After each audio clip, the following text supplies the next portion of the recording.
Hello बच्चों, चलिए प्रश्न पढ़ते हैं। फ्लोरीन सर्वोत्तम आक्सीकारक होता है क्योंकि इसमें होता है।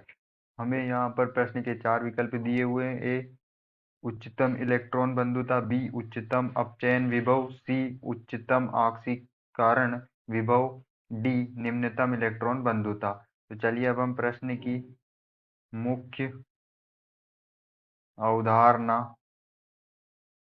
मुख्य अवधारणा देख लेते हैं। तो यहाँ पर जो हमारा फ्लोरीन होता है वो क्या होता है, वो F होता है। फ्लोरीन को हम F से दर्शाते हैं और इसकी जो इलेक्ट्रॉन, इसका जो परमाणु क्रमांक होता है वो कितना होता है, 9 होता है।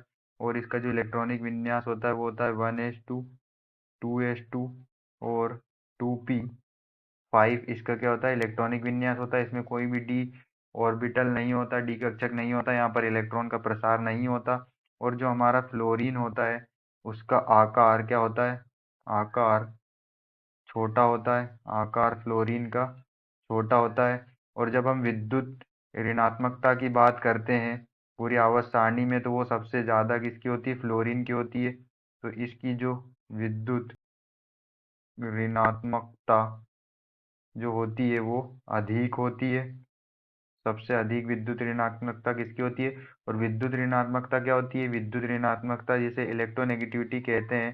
तो इलेक्ट्रोनेगेटिविटी वह क्षमता होती है जो इलेक्ट्रॉन को अपनी ओर आकर्षित करने की जो क्षमता होती है वो क्या कहती है, इलेक्ट्रोनेगेटिविटी। तो इलेक्ट्रोनेगेटिविटी सबसे ज़्यादा किसकी होती है, फ्लोरीन की होती है।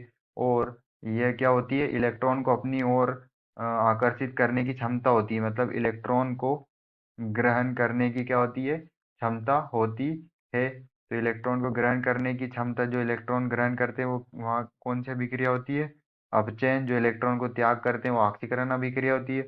और जिसमें अपचयन होता है, इस अभिक्रिया में अपचयन होता है, वो किसका काम करता है, जिसका अपचयन होता है वो ऑक्सीकारक, वो ऑक्सी कारक की तरह कार्य करता है। किसकी तरह कार्य करता है, ऑक्सी कारक की तरह कार्य करता है। तो यहाँ पर जो हमारा फ्लोरीन है वो किसकी तरह कार्य करता है, ऑक्सी कारक। तो यहाँ प्रबलतम ऑक्सी कारक इसलिए होता है क्योंकि यहाँ इलेक्ट्रॉन को आसानी से ग्रहण कर लेता है। और जो जितने आसानी से ग्रहण करता है उसका अपचयन अपचयन उस अभिक्रिया में बहुत आसानी से होता है। और वही सबसे प्रबलतम क्या होता है, ऑक्सी कारक होता है। तो यहाँ पर जो हमें विकल्प ए में दिया है उच्चतम इलेक्ट्रॉन बंधुता। तो इलेक्ट्रॉन बंधुता क्या होती है, इलेक्ट्रॉन बंधुता में जो होता है, इलेक्ट्रॉन को क्या किया जाता है, ग्रहण किया जाता है। इलेक्ट्रॉन मतलब इलेक्ट्रॉन को जोड़ा जाता है।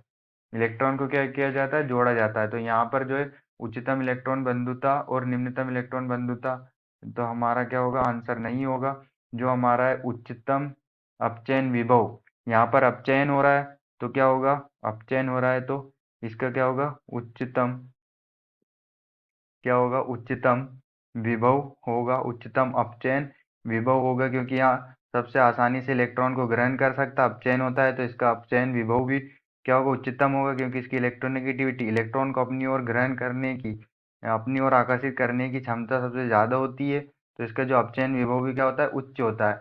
और सी में हमें दिया है उच्चतम ऑक्सीकरण विभव। तो यह भी हमारा आंसर नहीं होगा क्योंकि ऑक्सीकरण विभव इसका उल्टा होता है, जब वो इलेक्ट्रॉन को त्यागता है। लेकिन हमारा जो फ्लोरीन होता है वो क्या करता है, इलेक्ट्रॉन को ग्रहण करता है। तो हमारा आंसर क्या होगा, बी। आशा करते हैं आपको समझ में आया होगा। धन्यवाद।